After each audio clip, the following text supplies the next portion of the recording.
otherwise, we have a few more people I I think coming. It's the kind other of one is just iffy. kindergarten. Sorry. I decided to, there we go. Kind of thinking we'd have a few more people, but it just could be getting out of school is kind of a challenge. So as they get here, that we'll go ahead and get started and maybe introduce ourselves and spend time that way. Again, anytime during the presentation you want to get up and get water or something to drink or cookies or anything, please feel free to do that. And as well, the restrooms are located right out this door, and there's 2 of them. So you know where to go if you've had too much water. So I want to go ahead first and introduce myself. I'm Brooke Meyer. I am from SARSEF. I'm the Director of Education and Innovation. And we're really excited that SARSEF is taking on the role of directing Racing the Sun this year. We were called by the UA Tech Parks or Tech Parks Arizona to say, would you guys be interested in this program? And we did a lot of work. We did a lot of looking because it's a hard program, but it's so exciting. I mean, who can argue with high school students building go-karts and racing them, right? So we were really excited to take on the program. Our board voted unanimously to take the program. So we have 100% of their support. And we're right now trying to build teams and get to schools, and it's statewide. It's not just Southern Arizona. What's interesting to me right now is most of our schools are rural. We have 2 in Phoenix and 2 in Tucson, and all the rest are in the outskirts. So that's kind of exciting that we're seeing that grow. I have the list of about 20 to 25 schools that are right now thinking about it. They just haven't committed. So also today's a school day. It happens to be the first week back to school for a lot of schools. So teachers are joining us via Zoom, and they're also, we're recording the presentation for those schools that may come along a little bit later. So those people that have patched in, welcome. We're glad you're here. If you want to ask a question, I think you can raise a hand or have a way to let us know that you want to speak. I will fix that piece in just a minute so that I can see that. So that's a little bit about SARSEF. I know I'm forgetting something important, but we'll do that. I'll come back to that in a minute. I would like to introduce to you Brenda Huff. Brenda, go ahead. Hello, I'm Brenda, and I am from the U of A Tech Park. And Tech Parks Arizona is the entity that started Racing the Sun. So 8 years ago, approximately, I think it was 8 years ago. So we're going into our 9th. You guys are, SARSEF's going into the 9th year now. They decided to start Racing the Sun because we have what we call the solar zone at the U of A Tech Park, which is about a 225 acre parcel of land that's dedicated to the testing, demonstration, and evaluation of solar technologies. So there are a number, maybe like 15 different companies out there that are testing their solar technology side by side. And researchers at the U of A are studying that to see which kinds of solar is most efficient and which works the best in the market and that kind of thing. So that was one reason why Racing the Sun was started. And then another reason was they wanted to interest students in STEM and sustainable energy and get them more ready for the workplace. So at the U of A Tech Park, we have approximately 50 companies out there. We have several Fortune 500 companies and others that are devoted to technology. And as we know, in Arizona, we need more students to stay local and to be ready to go into the workforce in those kinds of careers. So that was another reason why we started Racing the Sun. And we've seen wonderful results from it. And but at this point in time, we decided that we needed someone like SARSEF or an organization like SARSEF to take it and move it to the next level. And I'm super excited to have Brooke being the lead. She has amazing qualities, and I'm super thrilled that she's taking this on. So We kind of have a mutual fan club because I am learning so much from Brenda. I'm really blessed and fortunate to work with her. I want to check in real quick with our people that are via Zoom to make sure they're hearing. We may need to move you closer to the microphone. So I apologize for that, but I do want to make sure. I'm going to oh gosh, I don't have my reading glasses. Unmute. I am going to unmute the participants and make sure that you guys can hear us. Hi, this is Jeff. I can hear you. Can you hear me? Absolutely. Thanks, Jeff. And Cecilia. Cecilia?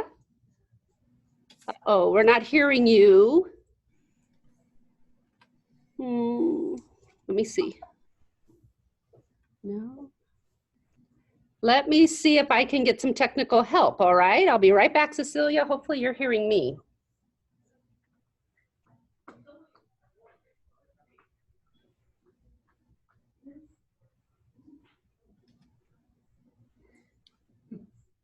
Hi, Brenda.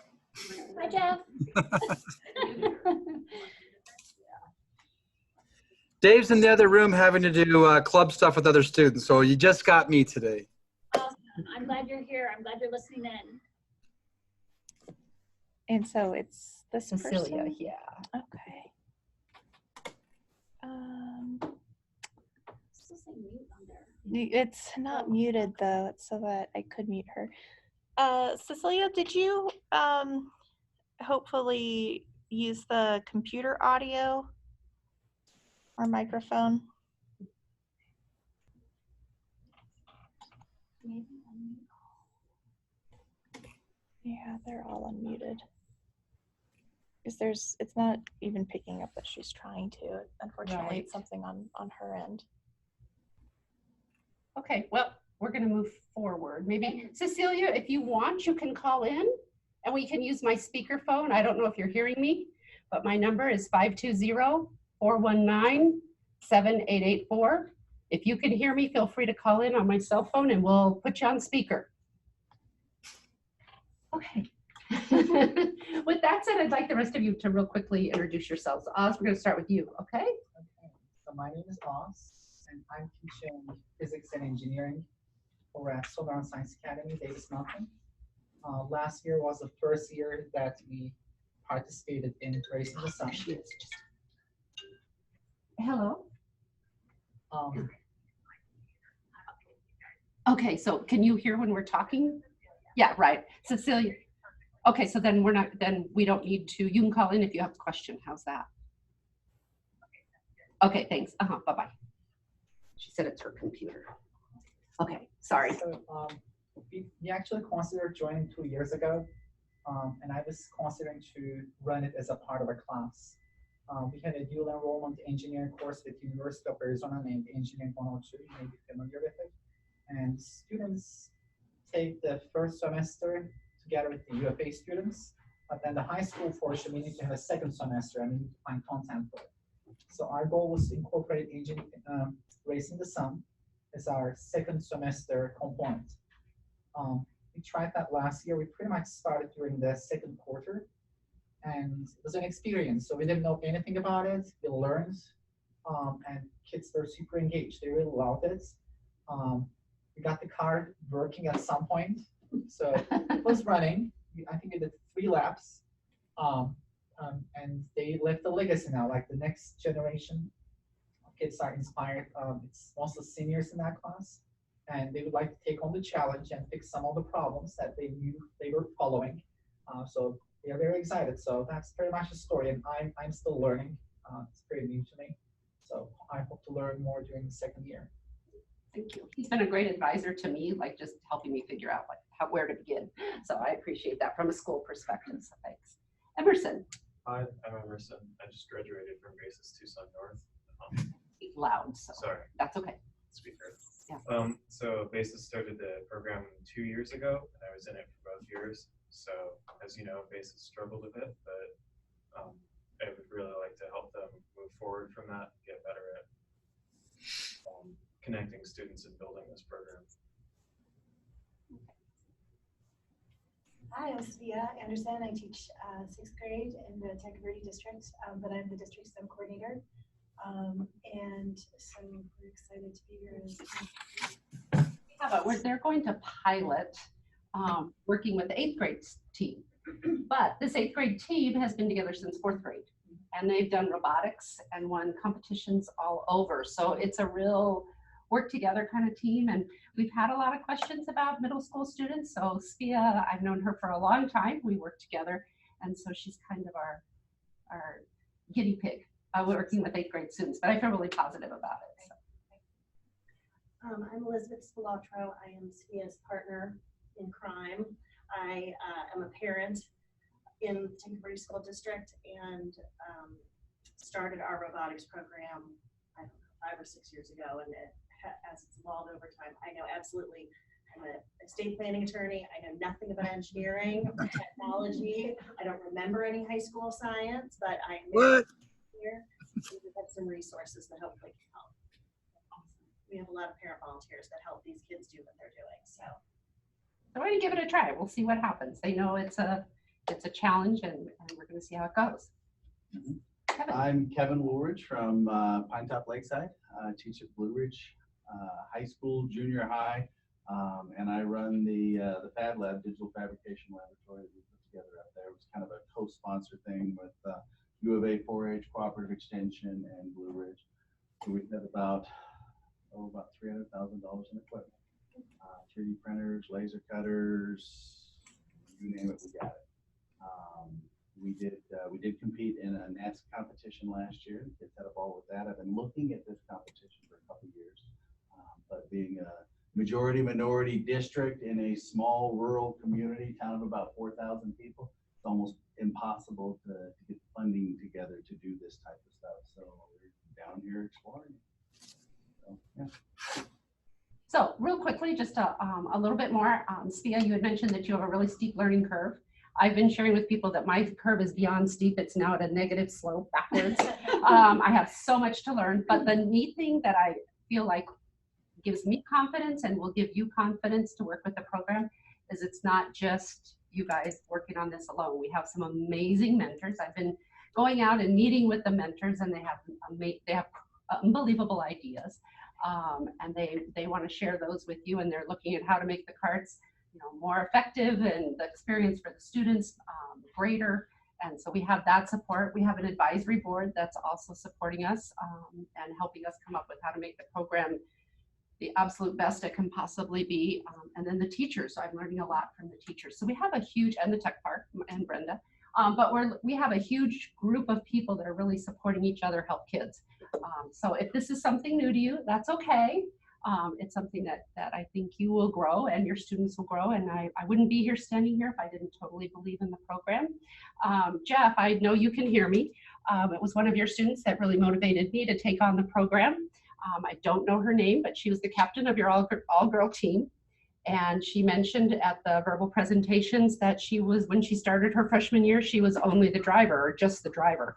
And that really resonated with me. I raced cars until I was 40, but I was just the driver because they wouldn't let me do otherwise. So I was so excited to hear and see her as the captain. That was like the piece for me that was like, wow, we have to do this. So thanks for sharing your students with us. So Brenda, the next thing we have is, I just realized I didn't bring my clicker. So we'll see how this works.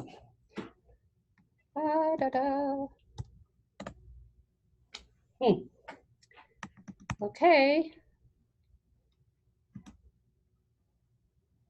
Anybody have an idea?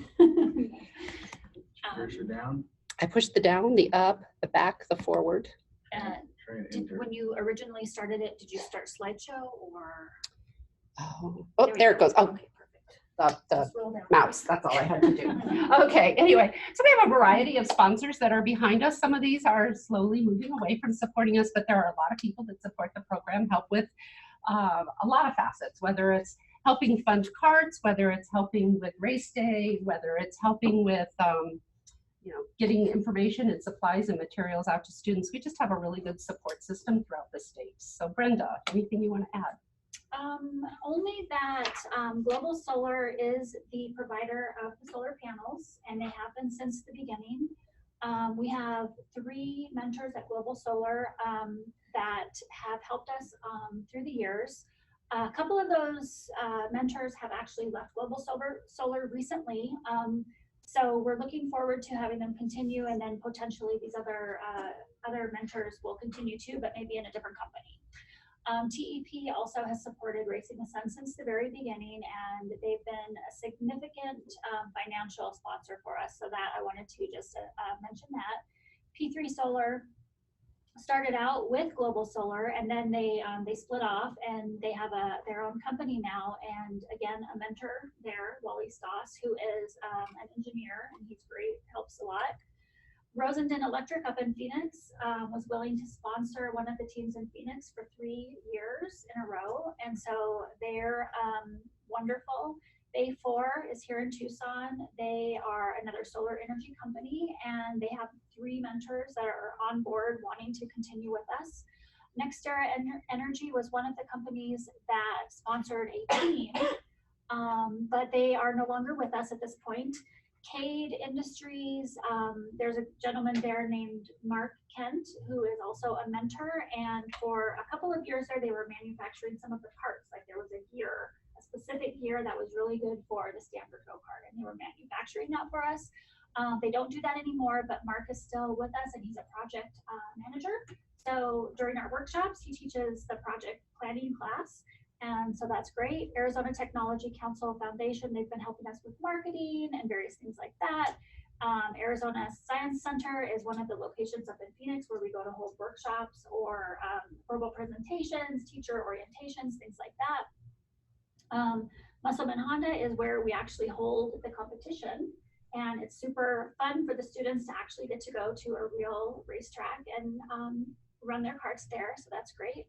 And then in years past, a census has helped, and the Educational Enrichment Foundation for TUSD has helped with those students. So there are opportunities in some school districts for their foundation to help with financing. So we're constantly looking for additional sponsors and additional ways to help support this event and keep it moving along and keep it going.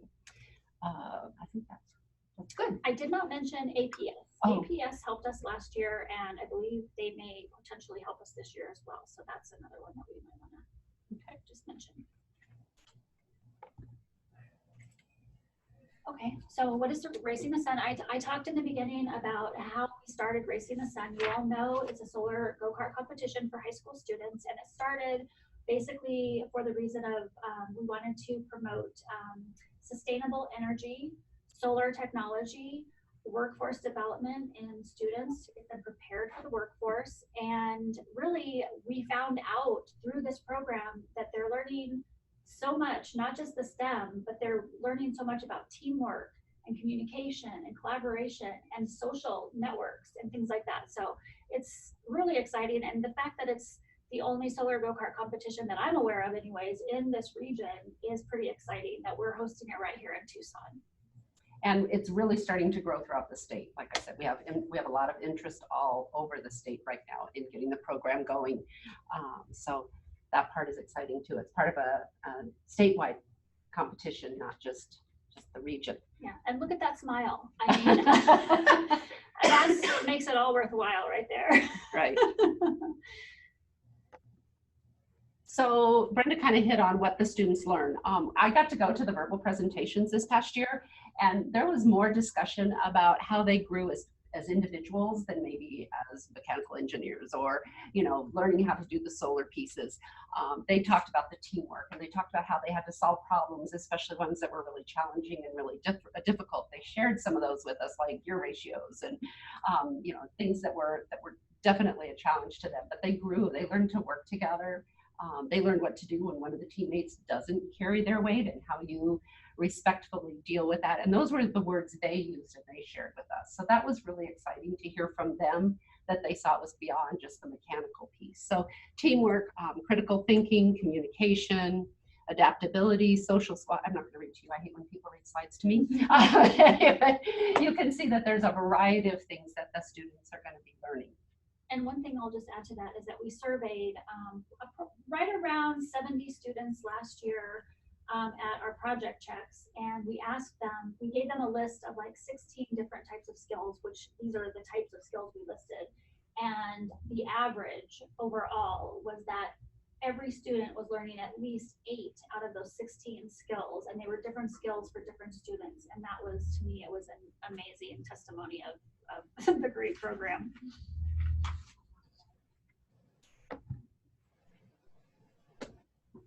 So obviously we want our students to be involved in STEM. That's something that's important. But another piece is by the time they get older, it's time for them to start looking at the workforce and looking at the past, the careers they want to do, where they find their excitement. I know one of the students shared at the verbal presentations that she had completely changed her career path due to she had completely changed career paths because of working on the go-kart and found something she was really passionate about, not just something that was like trendy to do, but it was something she really cared about. And there's a lot of innovation that comes into play and that can come into play. I know Oz, your team won the Innovation Award this past year. And also their innovation is what helped take them to the International Science Fair. So they get to really be creative and come up with ideas. Overall, our goals are to promote the STEM and the careers. Energy education, obviously, Brenda shared that that's kind of where it came from, was the consideration of the tenants they had out at the tech park, and then connecting students with the universities and with industry. So all of our mentors are connected some way with the industry. And then we also really value and take in and include the universities and what they are excited to be involved. They want to, we're working with the Dean of Engineering at the U of A, and he was like, this is where he wanted to get all his future students and his freshmen. He's like, why haven't you signed up yet? And when are you going to sign up? So that part was really, really good. Dan. Dan. Hi, welcome. Thank you. I'm glad you're Sorry here. I'm late. No, you had to travel. So appreciate you being here. Dan, do you want to introduce yourself really quickly? I'm putting you on the hot spot because you don't know anybody else.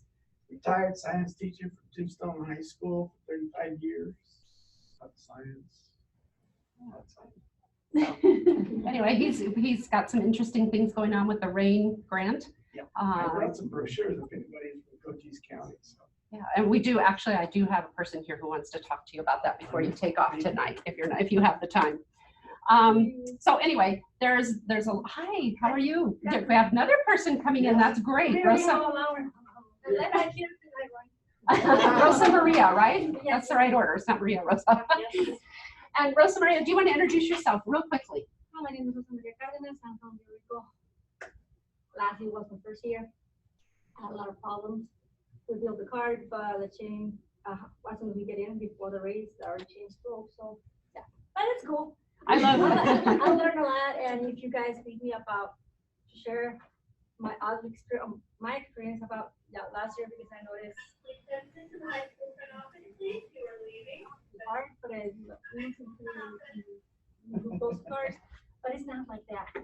That's what I understand last year, and I'm an electronic engineer, so for me that's supposed to be, but it was. So first, when we held in September that we had our workshop, it was, oh my God, this is hard. But you're not supposed to show that kind of how to do weakness to your students, and my students feel the same that I felt that I explained to them. You know, guys, somebody can do it, we can do it. Just let's do it. But it's an experience, and I won't do it again. Now I know. we were fortunate. Rosa Maria came to the CTE conference at the Weston over the summer, and she shared with us, she's like, it was all my learning experience. I learned so much. It wasn't my kid's fault that it didn't work. It was me. It was what I planned. So she would be an excellent resource for anyone who has questions, because she has learned from trial and error, most definitely. So thank you. I'm glad you made the trek, and we're going to try to figure out a way to not have you have to be late or make that trek. We're looking at how we can use technology to help bridge some of that for everyone. So anyway, back to the universities. They're really excited about the program. They're very supportive of the program, especially ASU and the U of A. And so it's a great opportunity for students as well to look at where their future college may lead them, or get an idea. Some of them have no idea even what the U of A is like, or what to expect. So, and I talk U of A because I'm not up at ASU, and I'm a diehard Wildcat fan, so I have stayed loyal to my roots. Anyway, for the kids, it's a great opportunity to move past high school and look at what their futures may have. Anything you want to add? Nope. Okay. So let's talk a little bit more about the program. One of the big things it's a huge time commitment, and teachers that have done this before, you feel free. And Emerson worked on it till 5 o'clock in the morning last race day, trying to help get that cart ready to go. So it's a real opportunity to spend a lot of time with your students, but have a lot of fun. They're estimating, and I'm guessing from your surveys, that it takes about 500 man hours to build a cart and get it on the track. Teachers are expected to spend approximately 150 hours over their normal teaching duties, and it depends on the way you're set up. I know Oz, for you, it's a class, so you have a little bit more help in the number of hours. A lot. Like I ran so many different clubs. It would be tough to run this as a club. Like, Yeah. So, but different schools have different settings in different situations. You would be looking at it as a club, right? Oh, okay. So, but just to let you know, it's not a, meet for an hour after school once a week kind of thing. It really does take a lot of time. So you will have lots of guidance, lots of support in fulfilling that commitment. Time and space can be an issue. Do you want to? No? So, okay. Sure. It's obviously if you have a school where you have an automotive shop or some type of workspace, obviously that's going to help you a lot. If you don't have that, you might be able to partner with a local business or another school that has some space, maybe even a parent who has a garage that they're willing to let the kids work out of. So there are options for how you can do that, but definitely if you have a space and workshop materials, it's definitely going to help you out a lot. And in some of that, they have to figure out, part of that is the students figuring out how to make it work. So again, we focus on, critical thinking and problem solving. So Emerson, I know you guys had to be really critical or really good problem solvers the last 2 years because Basis did not have a shop at all for you. Right. First year we did really struggle putting it together at Basis with almost no tools, and then this last year we partnered with Traxta, a local machine shop, to put it together the last month or so. Right. So lots of creative thinking, lots of problem solving, but in the end, the results are amazing. Sportsmanship is definitely something that's expected. We expect the teams to be respectful of one another, encouraging of one another. We were visiting today and thinking maybe of even adding, and I don't know this 100%, but maybe a spirit award for the students, and we'll talk about those in a little bit, but where students are rewarded for supporting and getting to know each other and interacting with each other and growing that way as well.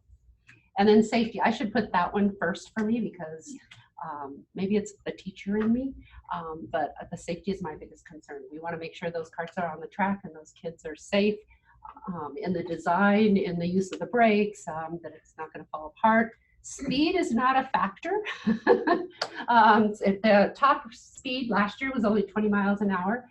Right now there is a limit on it at 25 miles an hour, but I'm thinking you'd be pretty hard pressed by the size of the battery and the power support that you have to get to 25 miles an hour. And that may be the next level of Racing the Sun carts, might be another powered one that might be a maker cart as well. So, but safety is number one. That's going to be above everything. And with that said, I'm just going to jump kind of out of order. Waivers are going to be extremely important for us. And what we're doing is we're digitalizing all of Racing the Sun, and we're putting it all on our website so that you can get your waivers and you can get your timelines and you can get the rule book and you can get updates. We'd like to put school standings because it's a competition that goes all year on that website. So hopefully that will become your friend in creating your projects. Yes. Now, do you guys race out at Tech Park? Is that where they? It's at Musselman Honda. He has a motorcycle course that is just south of the Pima County Fairground. Oh, is it? Yeah. So and Charlie is very supportive of what we're doing, and he's just the friendliest man ever. So he is there and opens up his facility to the entire both test and race day. Yes. So, all righty. So requirements. What are you into right now? There's a fair share of paperwork, which is kind of the the waivers. There's a checklist for teachers. At this point, this is just a draft, but before you leave, make sure you get a copy of that. And it just goes through some timelines, but also some of the paperwork things that you have to complete, whether it's I was trying to think of the word. Application or registration. Oh, okay. The application that's online. No, I was thinking. I'm sorry. I thought you said the drawings, the plans, your mechanical plans, so those plans, those kinds of things. There are timelines, and we do want the kids to keep up on those so that they can earn the most points possible. There is a financial commitment. It's $3,150 for a standard cart that has the chassis. We'll go through all the pieces in a minute. There's fundraising. Oh no. Can I just ignore it? Okay. I'm sorry. Make that go away. Okay. Then there's also the maker, and so that's the standard cart, and it comes with your base, everything you need except for wiring and brakes. And then there's the maker cart, which comes with, and I have this board here, you can look at it. Thank you, Emerson, for neating it up and making it look really impressive. And the labels were like handwritten, and he went in and did that all for us a week ago, 2 weeks ago? 2 weeks ago. 2 weeks ago, yeah. So anyway, you would get all of these pieces with either cart, and that's kind of your engine pieces. There's actually a couple parts on there that are not provided, at least that we did not provide. You guys may, but I see the kill switches on there. I believe the teams had to come up with those. Some of the wiring and fuses, the teams had to come up with that. Where's your controller? There's actually 2 controllers. Let me see. The solar charge controller is, Okay, so you have a solar card and then a voltage controller. Yeah. Whoops. Okay. Converter, Do you yeah, see them? converter. That's a converter, a little silver one. so this one here This is your is controller. the, Yeah, the solar charge controller, and then this one's the motor Yeah, controller. that's your, yeah.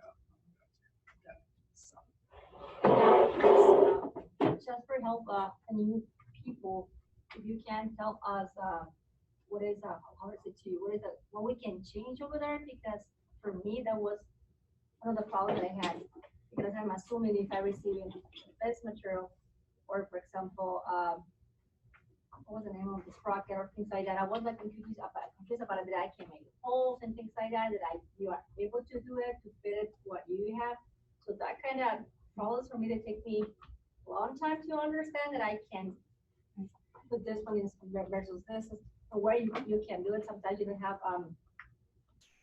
Before you leave today, make sure you get a rules book, and it goes through, like, you can add things, but it has to be affixed permanently, not with duct tape kind of things, and gives you changes and things that you can do and can't do. question for you, for example, if it's $2,100 and I already have everything, how that work? That's something we were, yeah, and somebody else, Oz was asking the same thing.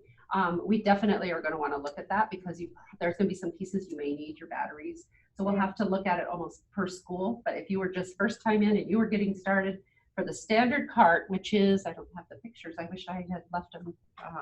I think if you just go back or question is, forward, the you'll price see will it be in the the same? futures. Yeah, okay, here, Do I this have is, to pay $2,100 yeah, again, this or is your I already have basic cart. everything? Mhm. So I have another card? Well, if you want to do it that way. If you still have your cart, but you need to replace these pieces, we have the maker's cart, which I'm thinking would be the same thing. And it's $2,100. And that's 2,000, yeah. Because you still have to help pay, not just for the pieces, but also for the overhead for the event. We have to do insurance and we do meals for some of the events for all I the don't have kids. to make the frame because I already have it, so I can be in the other situation by using the same frame. Yes, okay. That's kind of what, that's, That will shave off at least $1,000 Yeah. off of your, Well, what you just paid what I'm last year. asking you because I Yeah. wasn't sure if make means that I have to make the chassis. That's what I'm. that was, I mean, we had been real cut and dry on that, I thought, and then I realized, nah, we're not. So I'm negotiating that as well, but what makes sense to me is that the standard cart, your first year, you get a standard cart, or you can get a maker's cart. Standard cart comes with the chassis, everything you need. It's more expensive. If you already have that, or if you want to design and create and tool and engineer your own cart, then the electrical pieces and the batteries and all and the solar panels are 2,000. Okay, oh, okay. Yeah. I just speak out of turn. That's okay. I'm There's an no old- turns. I'm an old retired guy, okay? And back in the 90s, I got my students involved with APS in Salt River, and we did the electric vehicle development, Department of Energy. I brought some pictures of the cars we built back then. It's very similar to what you guys are doing. But we had very strict rules of creating. We had to create a roll cage. Our cars would go 50, 60 miles an hour. We're not talking about. We're not that fast. Yeah.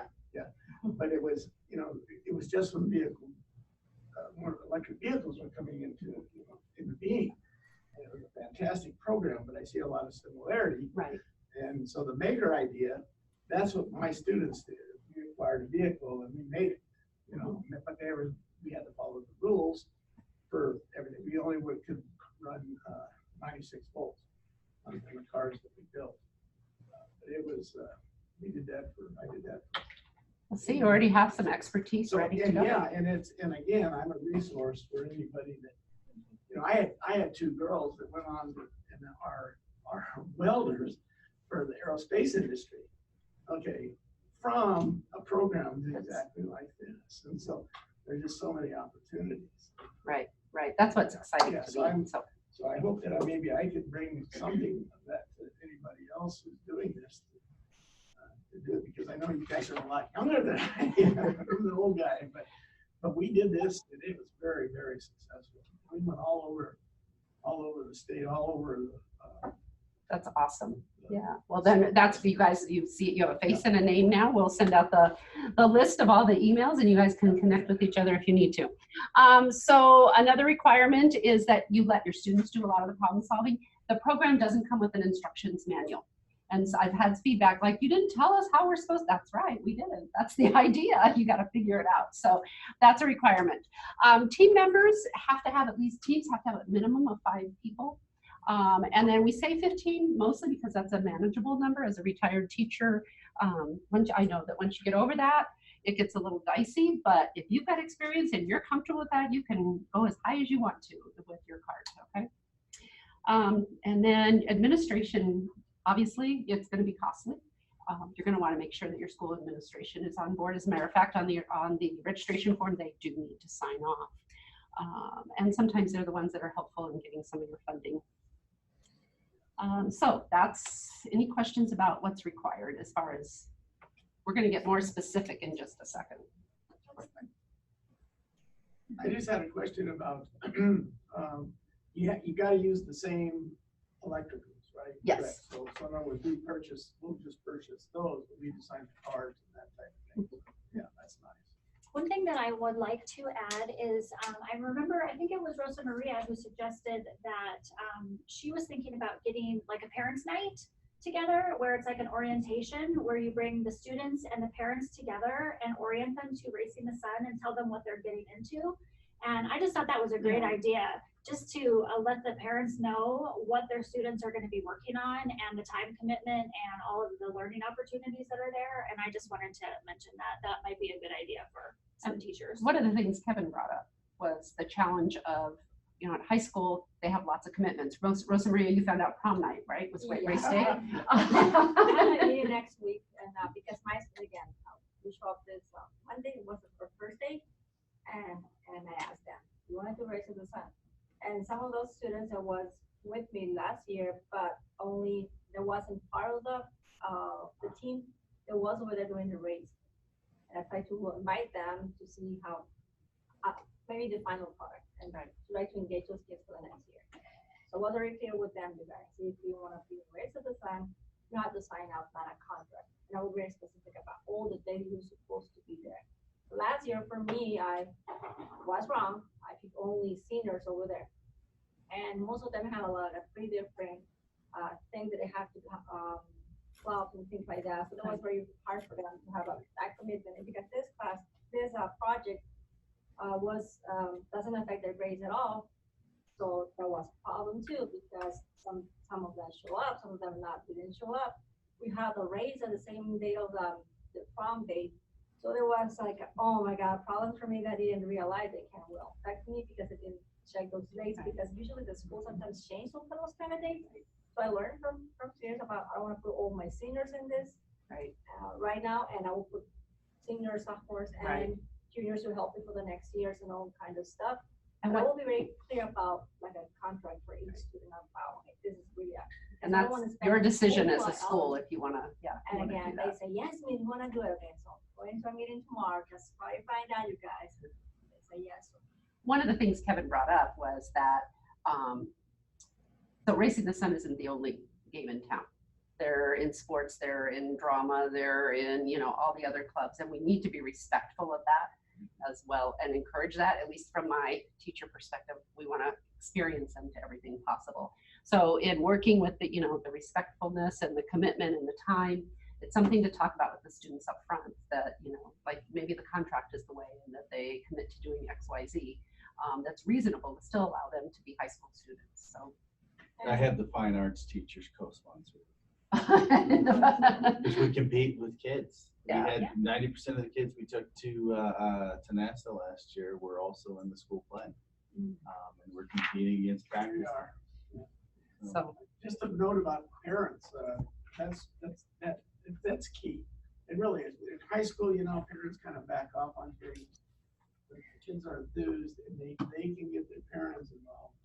It's so worthwhile because they'll drive, you know, Right. they'll do those types of things. They'll go get things for.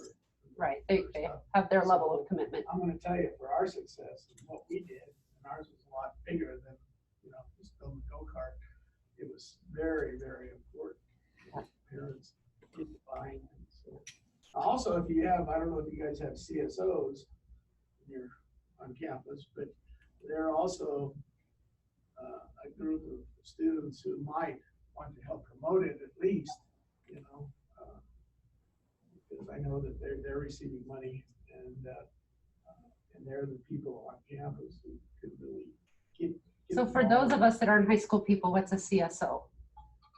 Chief Science Officer. Oh, okay, okay. All right, CSO, Chief Science Officer. And that's just something that's fairly new, at least it is. in Right, Cochise yes, County, yeah, it is. And we got some big money to promote that.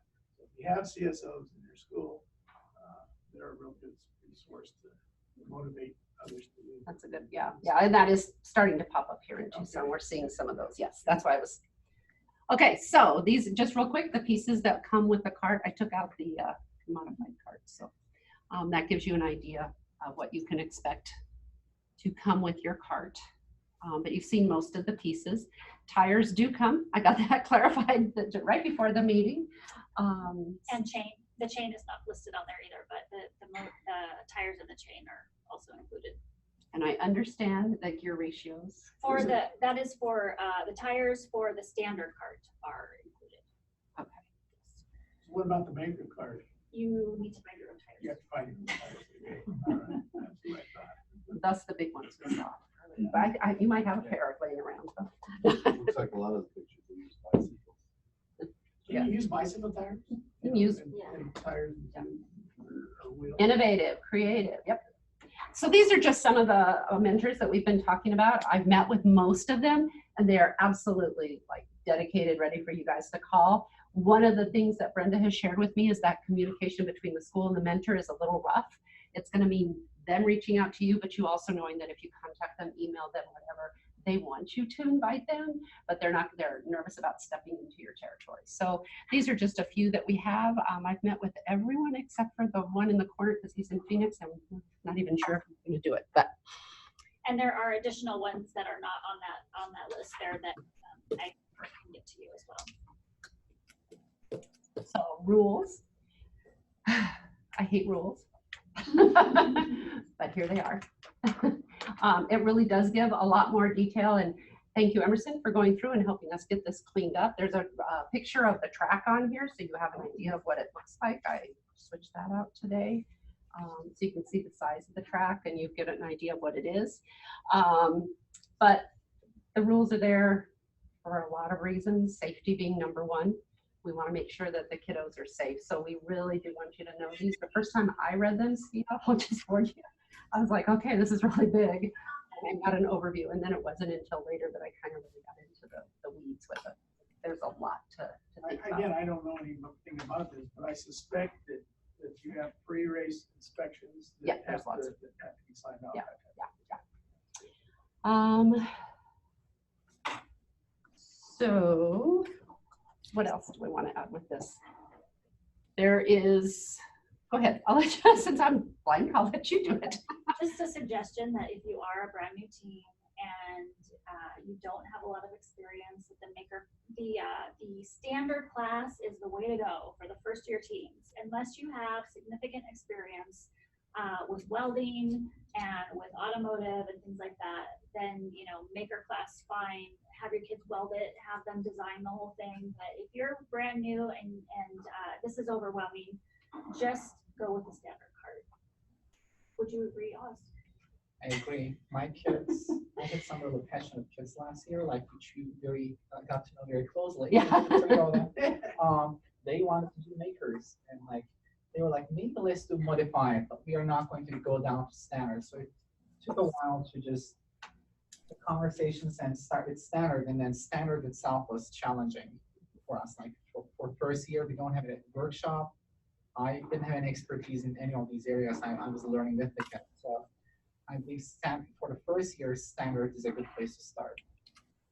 And so I'll get with you in just a second. And just to follow up on that, I don't think I told this group, Oz had a team that entered their electrical system for their go-kart into SARSEF as their SARSEF project. They were chosen as one of the top projects, and I get goosebumps. They got to go to ISEF. So yep, SARSEF paid for their expenses, their travel. It was only in Phoenix, can't help that. This year it's in Anaheim, so, and SARSEF for the ones that go, we pay for that. Or if you go to Phoenix AZSEF, they pay for 15 teams to go, or 15 slots. So I'm sorry. One of my, just, I'm sorry to go back to this, but one of my students did a SARSEF, or it was actually a SSDC, yes, fair project. Oh, okay, yes, fair. On, he solar engineered a way to use to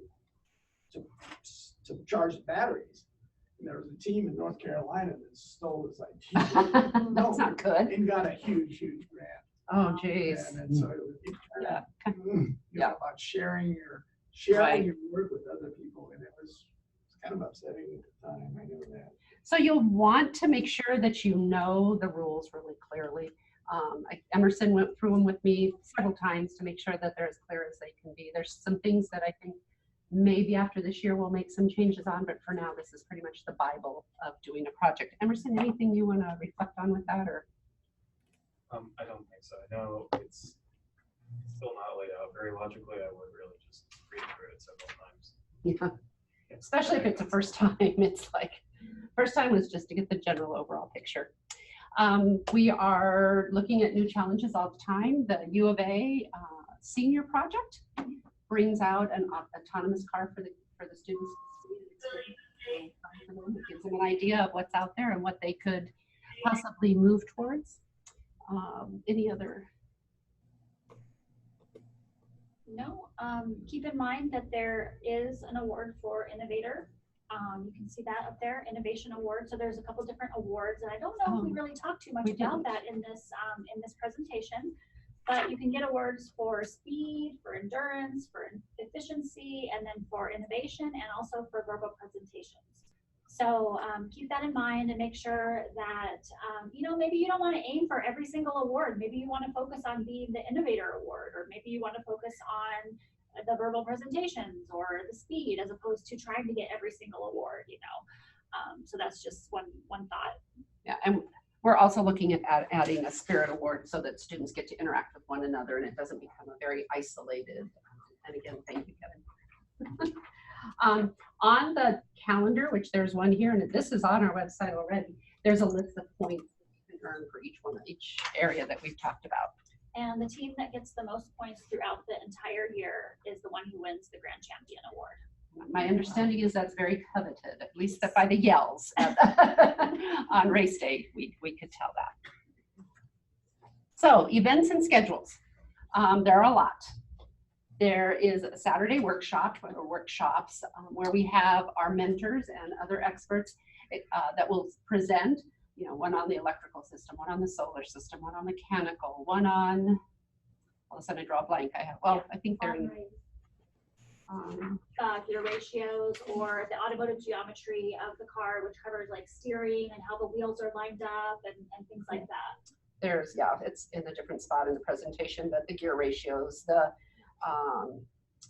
welding, math, all the different components. Your students can attend workshops. So that'll be on, I believe, September 21st. I'll share the date with you in a minute. So that's one day, and you need to have somebody or most of the team at each one of these events. That's one of the big things that you earn points for, is having a good portion of your team there. Are they for transmissions or just gear ratios? Just gear ratios. So they have to submit drafts of their project plan and their electrical and mechanical plans. And then they submit them, they go to the mentors give feedback, and then there's a final submission that they'll be doing. We have progress checks along the way. There's career day, where students right now in the Phoenix area would do career day in the Phoenix area. Students in Southern Arizona would come to Tucson. So that's kind of a travel day, but it really exposes students to, excuse me, future careers in the fields that surround what we're doing with Racing the Sun. Is that it for you there, or that part? We're working on that. Oh, okay. So that's, yeah. Verbal presentations. The students share near the end everything that they've learned, what they've accomplished, what their challenges were. And that was, like I said, one of my favorite days of the whole thing. This year, because we have so many remote schools that are in rural areas, we're looking at trying to come up with a way where we can do it all electronically. So you can have your team sit in a room where they can get into the, get onto the computer, and we can share within your school rather than have everybody take the time off. I mean, we're talking Blue Ridge is 4 hours away. They take 4 hours off to drive down here for a 5-minute presentation. Probably not the best use of student time. So we're looking at how that's going to work. It may be a little bit different if you've been involved in that in the past. We're going to see if we can patch everybody in together so that the students can hear each other's presentations as well. Then there's test day. That's the end of March, end of February. I'll give it to you in a few minutes. And that day is where they kind of hopefully have a working cart. They bring everything together, test, see what's working. They get to get on the track, get to spend a little bit of time with the mentors, get advice. And then and the end of April is race day. And the races run 10 to 15 minutes. They race once. You don't get to race in both, like standard class and maker's class. You are one or the other. You're not both. And we really want to, every team needs to participate at each event. So that's something for you to consider as you're making decisions. Something that's really important to me is that you guys have a pretty good picture of what's ahead. And when you commit, you feel like, yeah, we can do this. Rather than commit, get into it. We've ordered you the parts. You're like, yeah, maybe not. Now we have these parts. Or you get the parts, you use the parts, and then you're like, oh, we spent all this money, but I don't think I can follow through. So I'm really hoping to give you a full picture of what all is expected. We were talking about parts, and we didn't bring up the solar panels. Right. So the solar panels are provided for you. We have a question. Is it 2 3x6 panels or 1 3x6 panel? There are 2 panels, and I would say the total width is like 40 inches, and the total length is close to 7 feet. Okay, so you put 2 side by side. So they get 2 of those big size. Okay, that answers that question. Okay. And do you have to use those? Is that in the rules, or can we go out and? Yeah, you have to use those. Yeah, so those have. And one of the things that's interesting is you can't go over by more than $2,000 the cart that you purchase. We don't want teams going out and putting $10,000 into a winning cart and have that. We want to keep the playing field as fair as possible. So should you, once you finish today and you look over everything, say, yeah, this is what I want to do, you need to fill out an application. That is being put online right now. Our webmaster just got into town just since the weekend. So he's madly working, putting that in. You'll have your team roster, the waivers, you'll upload them. You can download them to make copies and then upload them directly to our website. Really going to be a stickler this year. Waivers will need to be in by September. I think it's 16, it might be 21. But anyway, we want waivers early just so that we know everybody's clear and safe. So that'll be something that you can help with. And then there's the teacher checklist, which I'll share with you. And those are due by August 30th. So that gives you a month almost to really talk to your students, talk to your parents, talk to your administrators, look and see if this is something you really want to put the time, the energy, and the money into. It's a big commitment in a lot of ways, financially, time, energy. So you want to look at that. August 30 is not a hard deadline, but it's one I really would like everybody to hit that can. But because we're bringing on new teams right now, I don't want you to think, oh, well, we had to be done by August 30 and they have it September 5th. Some of that's just giving people time to be ready to go because we are still adding teams at this time due to the, when school starts and when teachers can get a chance to talk with their students. Anything? One thing about the waivers is occasionally, in fact, in a lot of situations, you'll have students that see the other students involved and all of a sudden they're like, oh yeah, I want to be involved in this too. So halfway through the year, you might have a student that says, I really want to join. And so it's always a good idea to check in with Brooke, make sure she knows exactly who's on your team throughout the year and get those waivers into her if you have students who join later. And again, like I said, those should be on the website in the next little bit. Hey, Brenda and Brooke, can I ask a question here? Yes. Yeah, I mean, like the student waivers thing and the team rosters is for high schools, in my experience, has been a fluid thing. You know, students come and students go, students join the school, students get transferred. We're a military town, so a lot of parents get transferred. Anyways, one of the suggestions I've had in the past was, can we take our team roster and perhaps have a teacher login on the website where we can just log in and add or delete students from on our team rosters and keep that just kind of as up to date as we can. And then obviously we'd have to get the new waivers to you as they kind of like come in. Right. But I've had students join, you know, 2 months before the races, and I'm hoping that's still okay. Yeah, absolutely. And that's what we're trying to build with our website right now. Is we have our webmaster working on, where you can go in and be constantly updating your forms. You know, when a new student comes, you give them the waivers, they fill them, and they fill them out, and you upload them right onto the site. So we're hoping that site is very fluid for you. Thank you. Good. Thank you for asking. What was that? Jeff? Jeff O? Yeah. Yeah. Okay. They call him Mr. O. Mr. O. Okay, got it. Sorry, we're trying to figure out how to say your last name. We just went with Mr. O, Jeff. It took me 13 years. All right. Here's just kind of a quick flow of the semesters or the sections of going through the project.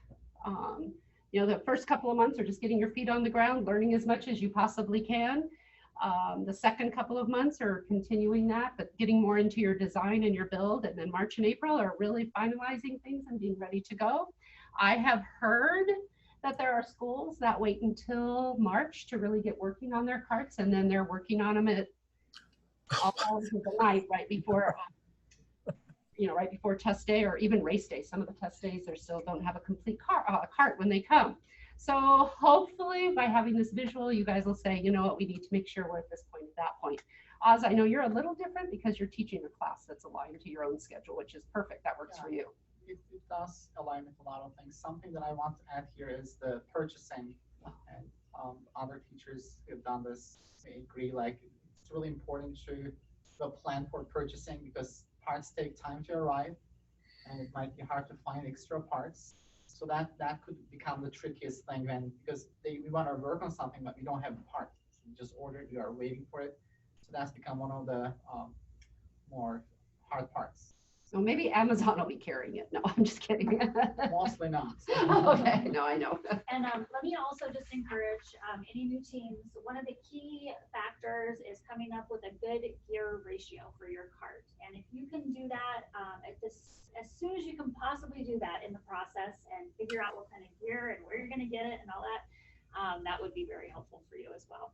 I've heard that like from my day one, actually even before day one, when we took Oz's team to ICEF or SARCEF, and they were explaining it to me, they were talking about that gear ratio. So that has been something that I've heard lots of discussion about. I don't understand it well enough to help you understand it right now. Go ahead. They have to be chain driven, or can they be belt driven? Yes. You could use a belt, I believe, yes. Jeff, you said yes? Yes. Okay. What? Jeff said yes. It has to be chain. No. No. Not have to be chain, it can be belt as well.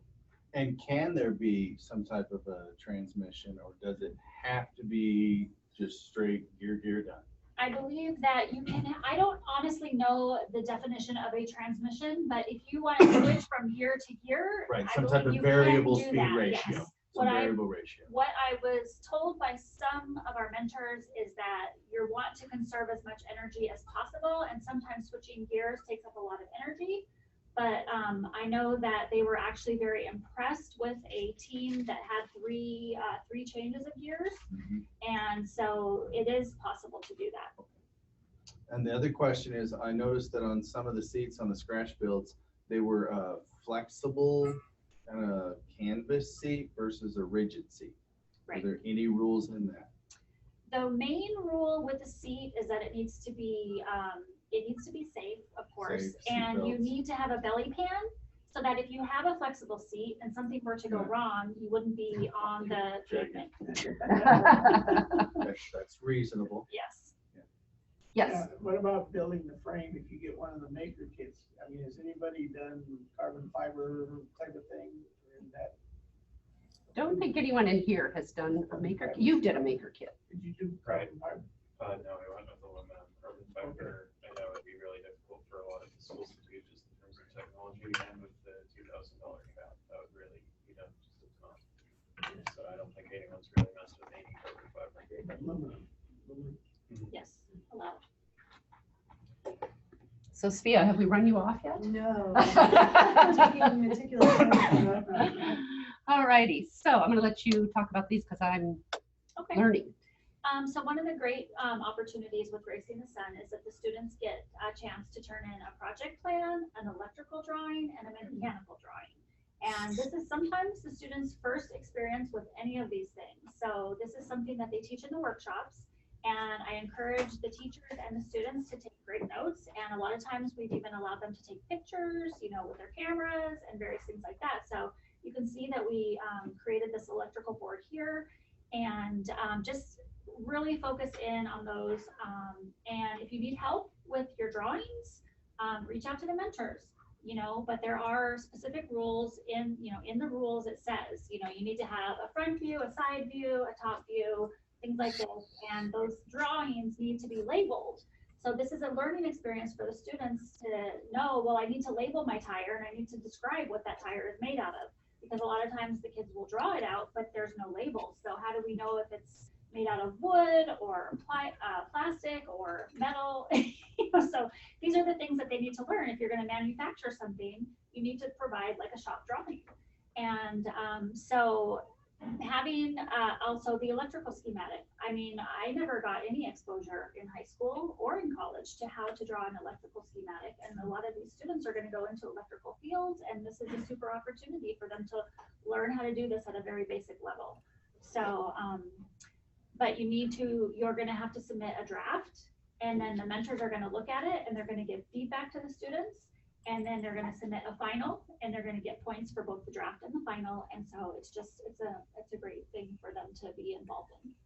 Something that the mentors were talking about is the AutoCAD. And that would be really helpful to the students. And they were saying that you can go to the site and it may say AutoCAD across the top of it, but it's still a high school schematic, so that you don't have to spend the money to get AutoCAD to help your kids do it. You can use their, for student use, I think, is you click on for student use, but it says AutoCAD or whatever the company is across. Don't worry about that. At least they can have that exposure and that experience, and without spending the money to get AutoCAD. Yes. Well, do any of the schools from the past have examples that students can look at? Yes. So that they say, oh, this is what a project plan should be. And yes, exactly. I think that what we do is in the workshops is I have a binder this thick full of drawings that the students have turned in, and some of them are hand drawings, and that's perfectly fine. But please use, we want to encourage them, use a straight edge. And if you can't draw a circle, use a template to draw that circle. A quarter will work. The learning curves. But some of the kids draw amazing things on SolidWorks or in AutoCAD, and so it's all over the range. The important thing is that the students are doing the best to their ability that they can do. All right, I'm going to let you talk to Career Day because, again, that's something I'm learning about. I talked a little bit about the fact that we're setting it up with the universities. Okay. Career Day is sometimes the students' favorite. One of the favorite things that they do.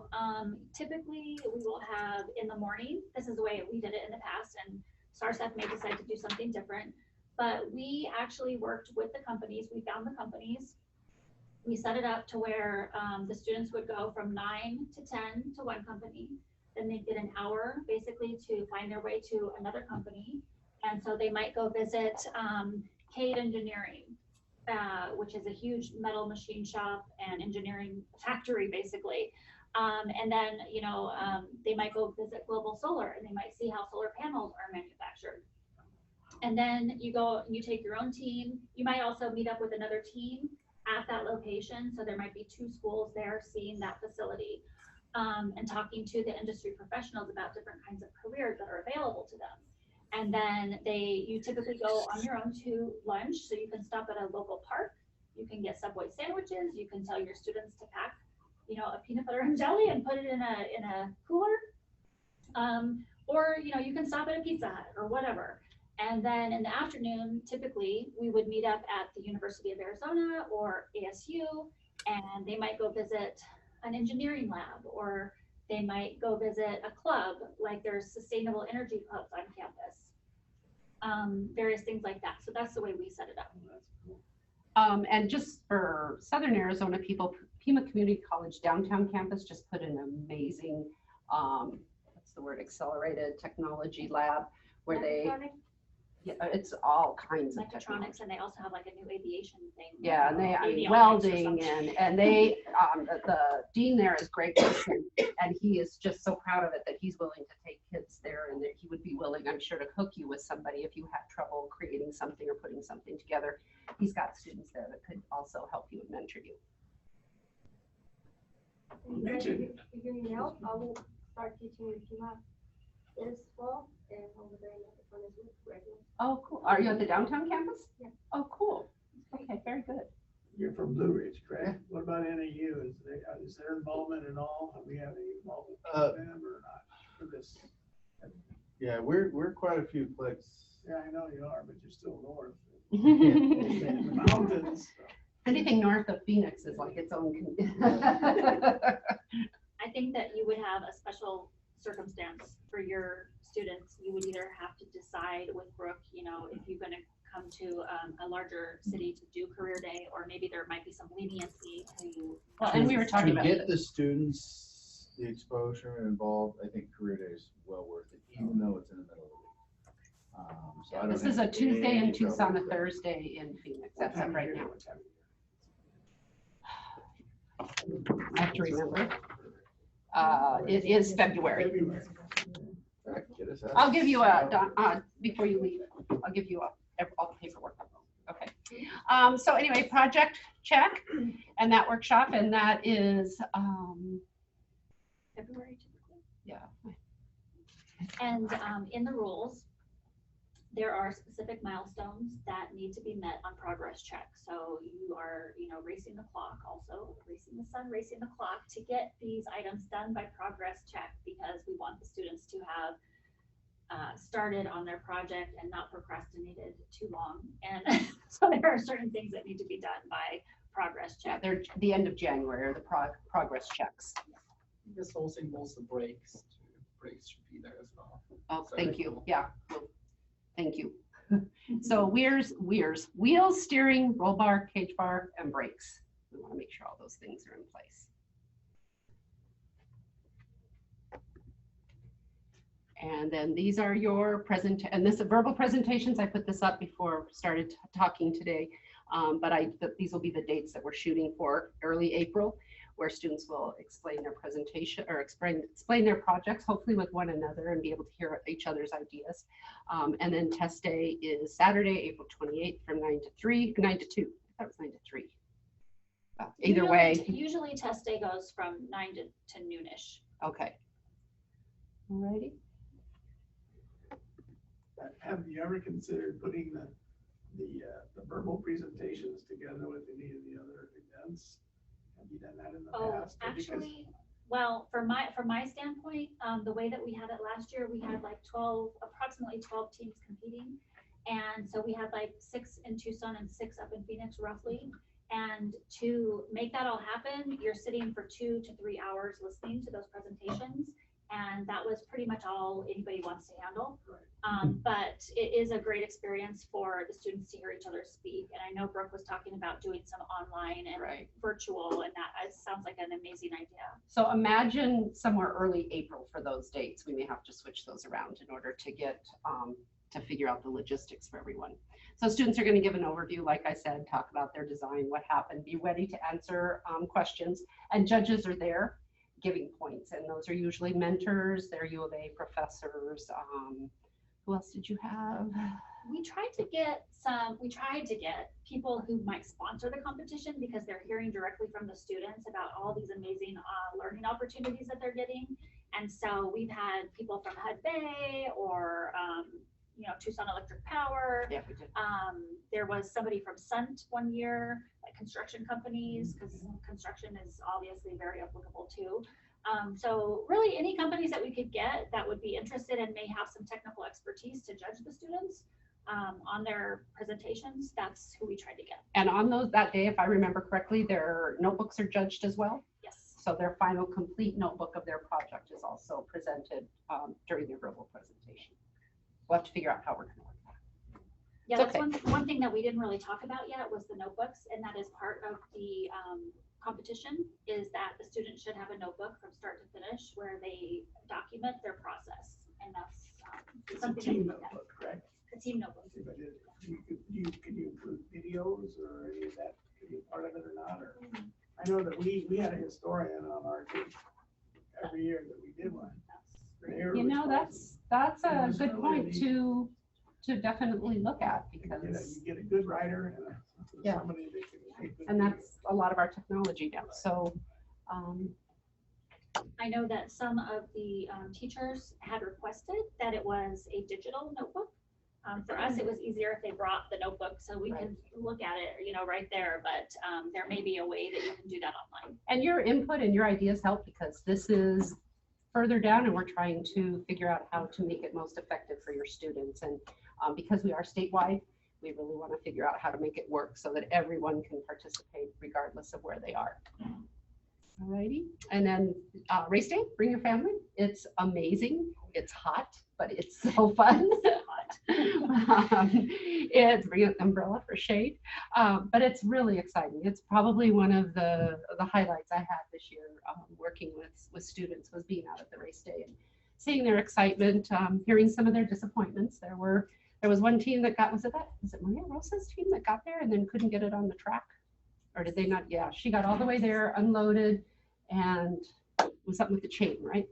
So her cart didn't get on the track. So we felt the heartbreak, but we also got to cheer for that because of all the things that they did do. So that is. How do people physically get their carts to the racetrack? I was amazed. There were a lot of U-Haul trailers. Okay. I don't know if you have a long bed truck, it would probably fit in a long bed truck. Short bed is a little tight. One thing to be aware of is if you do haul the go-kart in the back of a truck without a cover, it's a really good idea to take that solar panel off while you're traveling, because we've actually had a team that their go-kart fell out. The solar panel became a giant sail and pulled it out onto the highway. So luckily no one was hurt.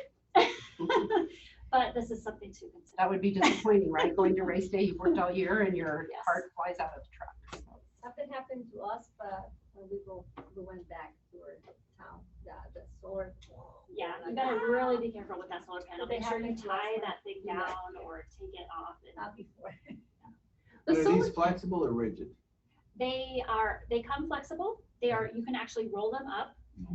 But then what we require is that you put an aluminum substrate on the bottom so that it becomes rigid enough to where it's not flopping around while you're driving.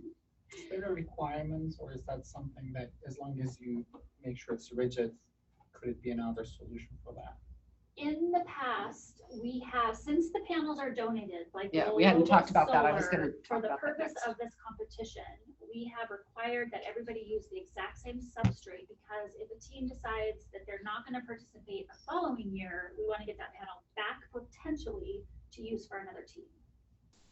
So the panels are donated. They're not like everything else you're buying. That's your school's property. But the panels are donated. So they're not figured in the costs. And either if you quit, we get them back. Or if you don't continue the next year, we get them back so that we can pass those on to other students. That was something we were wondering, because like we were thinking that was an area where we could reduce weight. And it's towards like around April, everything like kids are looking at the car and looking for things to cut out. Like what else can we take out of the car to make it lighter? So we were wondering if that was something that we could do. I wasn't sure if that was the rule but that's a potential area to make it lighter. But it has to be aluminum. It can't be some other rigid type of substrate. That would be for Brooke and the We'll talk to technical the experts mentors, to decide upon, yes. If you want to make a suggestion and submit it, because there is, in the back of the rule book, I believe, we had it this way where you could request changes and you could suggest ideas. And then the technical experts and the organizers would look at it and say, can we do this? Would it be safe? What are the ramifications of doing this? And then they would rule upon it, basically. The back of the rules book has an appendices, and there's tons of things that you can look at, add out, like the scoring, the presentation, what you get scored specifically on the presentation. If you have a grievance, please don't. The grievance form. So there's, electrical drawings, what's required, mechanical drawing, what the roll bar can look like. So all of these pieces are going to be added. I ran one of these for everyone to hear today. And like I said, hopefully very soon we'll have them on our website. With that, it's a lot to take in. Anybody who's sitting here, is there something major that has done it that I've forgotten to include that you think is really important for teams to know? What are we doing tomorrow? Trying to answer all the questions I didn't have the answers for today. I'd like to throw out GoFundMe as a really good option. I know Basis for One really didn't have much support from the administrators at all, and our teams were entirely funded by GoFundMe. So that's something to keep in mind, because that's honestly a lot of money for something like this to be crowdfunded. So keep that in mind. And something I learned at the CTE conference was I think the CTE departments have a lot of money. Yeah. I didn't know that. I'm an elementary school teacher. So I didn't even know what CTE stood for. So anyway, yeah, it's just getting creative and finding ways to fund things and getting other people to support you. The one thing the mentor said to me when we just met recently with them is because you will have mentors available to you, and for a while we thought about assigning a mentor to every team. However, it becomes then a mentor competition, mentor versus mentor, and the kids are sort of the minions in the whole thing. So we don't want that to happen. And that means that you may have to deal with overzealous parents or people who are helpful that really are competitive and mean well, but the competition gene takes over, and keep it student focused. And remember, it's about their learning, their fun. It's something high school students, I wish they'd had that when I was in high school. Maybe I would have been a teacher. And I went to school, I'm so old, when I went to school as a teacher, you were either, and a woman, when I went to the university, you're either a nurse or a teacher. I watched them stitch up my brother, I passed out, so then I was a teacher. But I love it. I 32 and a half years, I have nothing to complain about. Pardon me? Maybe I'm wrong, but I think it's because it is your first year, you've never been there. But this kind of races, I think it's not fair that you are competing with other, like for example, let's talk about Sandra or make it where it is. But in your first year, I think it's not fair. You're competing with other ones that already have experience. Previous year about that, competing like the same way all the time. That's a good point. Well, yeah, we'll look at What that. about a rookie of the year? Yeah, rookie kind of. That's what I feel because That learning curve is so important, though. That's mine. Yeah. That learning curve is really, I know that it's going to be for you. And it And can it was be a for us frustration. too. It can be a frustration if you don't Yeah. realize how is it to in my case, and when we came here during the test day, I didn't bring my card because we didn't finish. So I talked with my students, do we going or they're not going? So during that day, they only show up to 4 students that day. And oh my God, I want to kill those kids. Is that true? And we have a yellow bus, the big one for 4 students. So they make me feel like I really do. I'm doing this by myself or what? So I was very frustrated that day, and I was very clear with those 4 students. Are we going or we're not going? If you want to miss, I don't want to be there because I feel bad because we are only 4 people over there. But let's go. Let's throw our face over there and they're looking to have a card, whatever it is. Monday when I came back, I was very upset with them, and I told them, you guys, if you don't want to do it, I won't do it by myself. You don't want to do it. Well, and that's why I really want you guys to have the time from now until August 30th, the deadline, to really talk to your students and find out that you have that commitment so that you're not losing that time. Yeah, Yeah. it'll be easy for them, but as soon as they're having. The reality was a little bit different. So. All righty. Any questions from anybody in general? I think we kind of have discussed along the way, so I think we've hit most things. I want to let you know that I have delved into Racing the Sun very deeply, found it really exciting, really overwhelming. I still do have another full-time position here. But as of yesterday, we've hired someone who's going to be the program coordinator. And although I will still be the director of the program, you may start to hear and see her name. It's Danielle Fowler. And she's got more energy than I can even begin to imagine. She's excited to be doing this. Yeah, I just think that she's going to be great. I will still be around, but just so you know, if you hear that name, it's not like Brooke left SARSF, but Brooke does all the educational outreach for Southern Arizona as well. So just know that you'll be talking to both of us, Danielle Fowler and myself. And before you leave, make sure you take a roll book. Here's the teacher's checklist, the calendar, and here's just kind of an overview of frequently asked questions, kind of not even questions, it's just a real good overview. It's on our website, but I printed one for you that if you need to go talk to your administrator or you want to talk to parents, it's kind of a synopsis of everything that we've discussed today. Along with that, my business card is here. Please feel free to ask. If I don't know, I'm learning lots of people that I can go to and ask questions. I'm learning alongside of you, so there's absolutely no dumb questions because I'll have the dumbest ones. And just let's have fun. Let's take these kids as far as we can this year. Yes. You're doing the same thing you're doing here in Phoenix tomorrow. Is that correct? We were supposed to, but we only had 2 Phoenix teams. I've met with Dave Gugesberg, and he's trying to round up some schools up there for us. But we've recorded this, so this presentation is going to go instead of me drive up there for 2 schools. So, all righty. Any questions? How about those of you that are on Zoom? They may have left. You may have left. That's fine. I'm not hearing anything, so we will assume.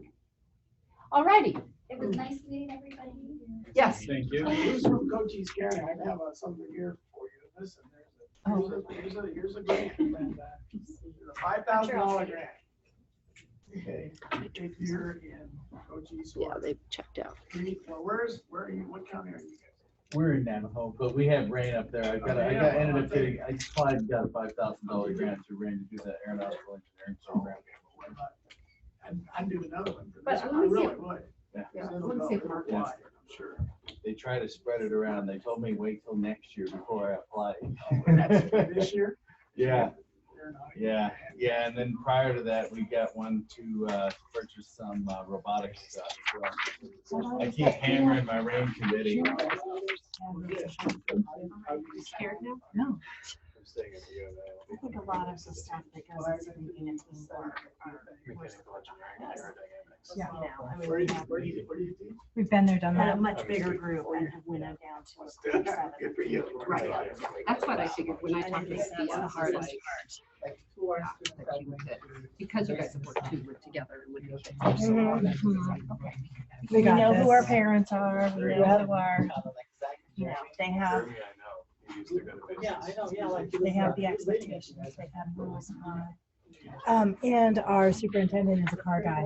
Oh, cool. I'm gonna, So- I'm trying to set up a meeting how I got my time getting past So anyways, Judy. he's like, I worked for the shop. Yes, yes. So we just, just Basically today based signed on for the- properties behind Take Verde Elementary. nice, congratulations. Yeah. That's So awesome. we'll be up Yay. there. We have a lot of things to check out because it's land, we have to build. So Last year that. there's a lot of hopefully I'll be there soon. Absolutely, if you want to reach out to Traxton, so TRAXTA. They have a really pretty reasonable shop, and the owner is Greg, he is really into drawing. We did this program, So I would talk reach about out to STEM. having it in the space. So They were starting some Yeah. research Yeah. on like, But it's the same. like those guys. You know, we did the verbal, you know, Like you don't want to throw away the previous guy, right? Like, We did that on race day. something that, Oh, The day before, usually we had to go somewhere. Right. So everybody had to be before the race. They respected the cars too and get it done. It's hot, so we try to get it going early, and then by the time it's over, everybody's done. So that's why we're trying to go with the verbal presentations being on the computer, so you don't have to load a bus with kids from Eureka at the last minute. They did. Are you going to be supporting the team out of Tombstone, or are you? No, I'm just I'm retired. I have an invalid mother at home, and I take care of her. I'm a cancer survivor, so I have to deal with that kind of stuff. I had to quit teaching because of cancer. But I'm on this silly rank committee. Oh, okay. And have been Well, maybe you since- can share that with some of the teachers. But I help with the science fair and, you know, I do all that kind of stuff for the district, So are you in Tombstone? No, Actually, do you I'm where in do you Sierra live? Vista. Where do you live in Sierra I Vista? live in Sierra Vista. I just live by PDS. Okay. I taught in Sierra Vista for 2.5 years, but a long time ago. I was at Bella Vista, Village Meadows, sure. and not PDS, Carmichael, Carmichael. right Yeah. before the strike. And then, but my uncle taught in Calaveras for like 40 years. And so I go down there every week Who to are take you? care of him. This Who are is you? Lila. Hi, She's Lila. my favorite young female scientist, That's good. right? Who's She's my Dr. girl. Who's Dr. Johnson's daughter? Who at the U of A? I don't know. You don't know? No, sorry. You know? So sorry. Thank you so much. Here's our car. You can get a Time to kick go out of again. this. Oh, wow. Okay, this kid's an Thank you so much. engineer. She's a nurse. This kid's an engineer. This kid's an engineer. This guy's just a hardworking cowboy. Quite a team. But this is our second car that we You guys have built. real cars. But these are, this is, Fast these are cars. real, yeah, they're really fast. Uh-huh. There he is in the race. That's it. These are all electric? Yeah, we ran, we can only run 90 volts. And we used, most of the teams use 6-volt batteries. We use, Right, we use that's the 12. thing. Yeah. is all Ours of was, this. for 2 years, ours was the Wow. only car that used 12 volts. That was actually going to be a part of our Keep in touch with me. research last year, like using 12s versus 8s versus Yeah, 6s sixes, combinations. sure. Yeah, like that would trying be to figure out like charge controller and like which one is working out better and collecting data. on That's that. good. Yeah, do that. Yeah, run that. We did data collection, all of it. That was just part of our wiring. We plug in, see how everything's working. But it's the same thing. But I'm retired, and this is such a neat idea. I just love it. Have you seen the movie Race to the Sun? Race to the Sun, it sounds familiar. No, it's with Jim Belushi and Halle Berry. Wow. And it's about a high school team in Hawaii, and they're a bunch of misfits. And they go to the Australia for the Cross Australia Challenge, Solar Challenge. It's about that. It's really fun to show the kids. I don't know if you're allowed to do that, Check it out. but No, it's that's PG-13 or PG. nice. So it's Race to the Sun. something like that. Yeah, I can Just type in. Because like when I was Yeah. searching for Racing the Sun, sometimes I just kind of got like movies. Like probably that's what I. Yeah, that's probably Race, and it's really fun. I should Check it out. I never would show a film in my class without having a worksheet. I don't know Kids had to why. hit I'm like, the That's answers not to worse. stuff. I mean, like that's those And daily then- motivation. And then another film like that, well, October Sky's a good one too, but, We just watched Okay. it. Yeah. but get spare parts. It's spare part. No, that's the name of the movie, Spare Parts. Spare part. Spare Parts is narrated by George Lopez, the Mexican guy, the comedian. It's about a team that built an underwater robot. Oh man, can I have, I didn't get one.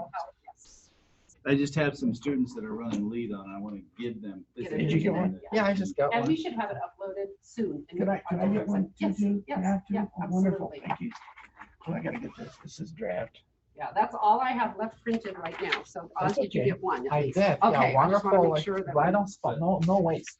Just Okay. print it the right number. There's a lot of competition between our little schools up there. Yeah. So getting us into it will motivate them That's- to up their game.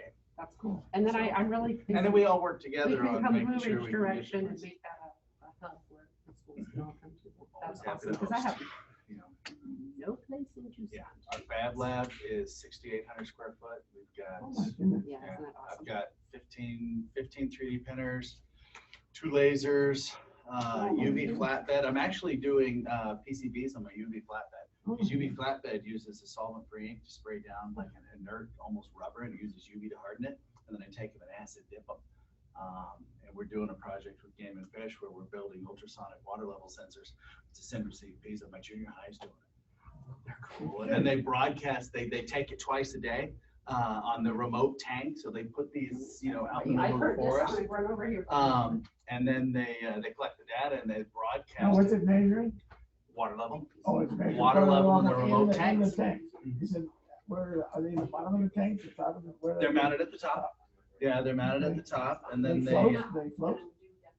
no, Oh, they don't? no, it's a receive piece of it. Oh, So they okay. mount them at the top, and it bounces a signal. So you can actually take them to like these big ponds out there, the cattle ponds in the middle of the desert.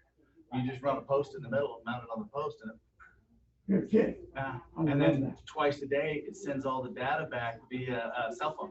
Okay, really? Yeah, so it's a pretty cool project. But I've got my junior high kids. My high school's R&D. My junior high is manufacturing, so we're simulating the engineer, design, and manufacturing process within school. Fantastic. Yeah, you So, got to. yeah, little school stuff, but we do it It's all not on little the- school stuff. That's fantastic. Well, little school stuff, meaning we kind of have to do everything, but we broadcast back on the particle. So those are the sensors that we have out there now. So like this one, because it only sends twice a day, this will only catch it when it's actually sending. Let's see, let's check number 1. But yeah. So it's a cool project. But Does yeah, it communicate with the GSM tower nearby? Does it go through the? it goes through the cell. It goes through, yeah, it goes through cell. We're actually, and then, you know, we're in the process of working on building some Yagi Udas to antennas to be able to up the signal because they're highly directional. So we'll be able to take those, mount them on, point them at a tower that's a distance away if our signal's degraded. If not, we're looking at doing the satellite modules. So There's a guy at it's a cool project. How do I make this go away? Research station, John Smith, who's got some incredible rain gauges that he's invented. Oh, really? Really, really unique.